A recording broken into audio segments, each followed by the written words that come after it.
lyg tai atrodo viskas paprasta. Suskaičiuoji, kad konstrukcija tokia. Dedi Z profilį, Z raidės profilį prie sienos suki, 5 cm vatos tarp Z profilių ir ant viršaus užsideda sandwich tipo plokštę.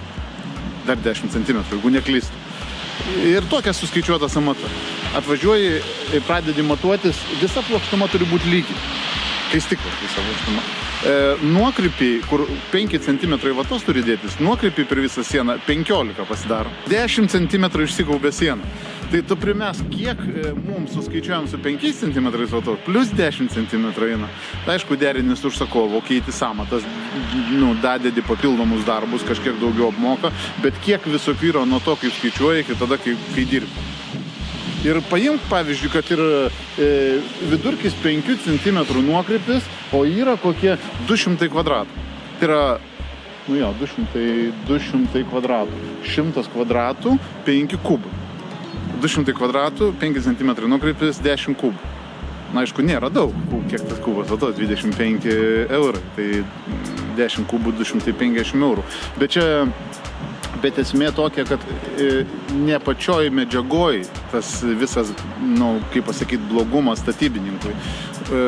Techninė priežiūra sako, kad nesvarbu, ar siena kaip jin besibanguotų,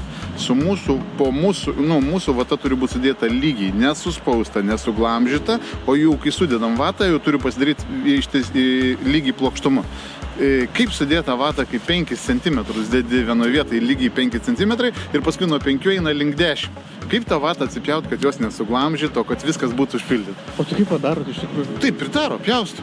Pjausto, daro, dadeda, pjausto, kur deda prie sienos, vatos taip net pjausi, ima polistirolą užsiklijuoja, pabiškelį tokį išsipjauna, kai reikia. Tai kiek darbo, tai toj vatoj, tai smulkmena iš tikrųjų ten tie 500 eurų, 1000 eurų, bet kiek darbo, kur teoriškai tu žiūri, paėmiau 5 cm ir uždėjau ant sienos ir kai tau reikia viską pagauti. Taip mes išmokstam dirbti. Čia yra patirtis per savo kailį.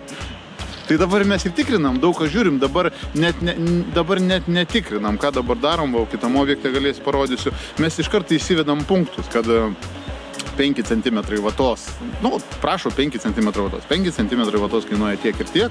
Jeigu bus nuokrypiai ten nuo 0 iki 3 cm plus antkainis, jeigu nuokrypiai ten nuo 3 iki 10 plus antkainis, ir visa ta tokia matrica yra ir pagal tą dirbam. Iš karto rodom vykdytojui, kokie yra nuokrypiai ir aktuojam pagal faktą jau tada. Tai jau dabar taip pasidarė.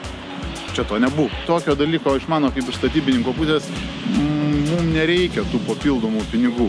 Geriau būtų lygų taip, kaip mes galvojam teoriškai iš pradžių ir nebūtų jokių papildomų. Čia su renovacijom tai visada turbūt. Su renovacijom viskas. Ten visur tai.